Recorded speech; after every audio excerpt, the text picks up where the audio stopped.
জয়গুরু ইষ্টপ্রাণ দাদা ও মায়েরা, আজ শুক্রবার আমরা গিয়েছিলাম রাউজান সৎসঙ্গ বিহারে। তো এটা হচ্ছে আমাদের শুরুর দিক, মন্দিরের দিক। কতই না সুন্দর এই মন্দিরটি, তাই না? তো প্রত্যেক শুক্রবারে চেষ্টা করি মন্দিরে যাওয়ায়। কিছু কিছু সময় হয়ে ওঠে, কোনো সময় তা হয়ে ওঠে না। তো আজও গিয়েছিলাম সৎসঙ্গ মন্দিরে, সৎসঙ্গে। তো ওইটা যে মাকে দেখা যাচ্ছে, ওদিকে মা আগে উঠছিল, এটা সিঁড়ি দিয়ে ওঠে। নিচের পরিবেশটা হচ্ছে এটাই, ওই যে ওটার গেট, তারপর ওই অপোজিটে আরেকটা সিঁড়ি রয়েছে, ওদিক দিয়ে একটা সিঁড়ি, এদিক দিয়ে একটা সিঁড়ি, দুইটা সিঁড়ি রয়েছে। অনেক সুন্দর কারুকাজ করা মন্দিরে, আসলে দেখতে খুব সুন্দর লাগে। পরিবেশটা কত সুন্দর, শান্ত শিষ্ট, কেমন জানি চারিদিকে চোখটাই জুড়ে গেল সব কিছু দেখে। এটা হচ্ছে বাঁ পাশে, আর এদিক দিয়ে হচ্ছে ডান পাশের দিক। মা এখানে প্রণাম করছে ঠাকুরকে। এটা হচ্ছে আমার ঠাকুরের আসন।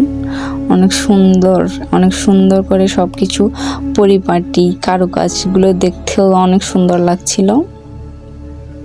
তো আমি সেখানে কিছু ভিডিও ক্লিপ নিচ্ছি, যাতে আপনাদের সাথে সবার সাথে শেয়ার করতে পারি। আমি নতুন ব্লগিং শুরু করেছি। আমার যদি কোনো কিছু ভুল ত্রুটি হয়, আমাকে আমার ভুলগুলো ক্ষমা দৃষ্টিতে দেখবেন। আর কোনো কিছু যদি মনে করেন যে এখানে তোমার এটা ভুল হয়েছে, তাহলে এটা অবশ্যই আমাকে কমেন্টে জানাবেন। যে এটা হচ্ছে আমার বড় মার আসন। এখানে প্রথম শুরুতে হচ্ছে ঠাকুরের আসন থাকে, তারপর পিছনের দিকে বড় মার আসন, আর এটা হচ্ছে বড়দার আসন। বড়দার আসন। এরপরে এখানে যে মন্দিরটা যেটা দেখা যাচ্ছে, পেছনের বিল্ডিংটা যেটা দেখা যাচ্ছে, সেটা হচ্ছে পুরনো বিল্ডিং, পুরনো মন্দির ছিল এখানে। তো যখন ওটা পুরনো ছিল, যখন এটা নতুন হয়নি, তখন আমাদের এটাকে বলা হতো সৎসঙ্গ কেন্দ্র, আর এটাকে এখন বলা হয় সৎসঙ্গ বিহারে। তো নিজেরও কিছু একটু ক্লিপ নিচ্ছিলাম এখানে। এটা হচ্ছে নিচের অংশ, নিচে এসে এখানে সৎসঙ্গ হয়, যে উপরে মন্দির আর নিচে এখানে সবাই সৎসঙ্গ হয়। এটা নিচের দিকের অংশ।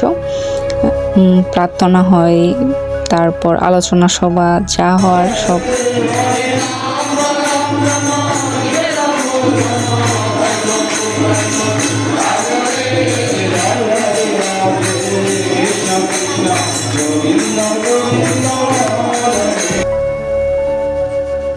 প্রার্থনা শেষে প্রসাদ দিয়েছিল, প্রসাদের ক্লিপটা নিতে পারিনি। এটা হচ্ছে সেই গাছ, যদি কেউ চিনেন তাহলে কমেন্ট করবেন। এটা কি গাছ বলতে পারবেন? এটা হচ্ছে পারিজাত ফুল গাছ। এটা হচ্ছে স্বর্গের একটি গাছ, যেটা আমরা বইয়ে পড়েছিলাম। এই তো তারপরে আমরা চলে যাচ্ছি। আমি এসেছি মায়ের সাথে, কিন্তু এখন যাব বাবার সাথে টাটা বাই বাই হয়ে যাচ্ছিলাম প্রণাম করে এসে।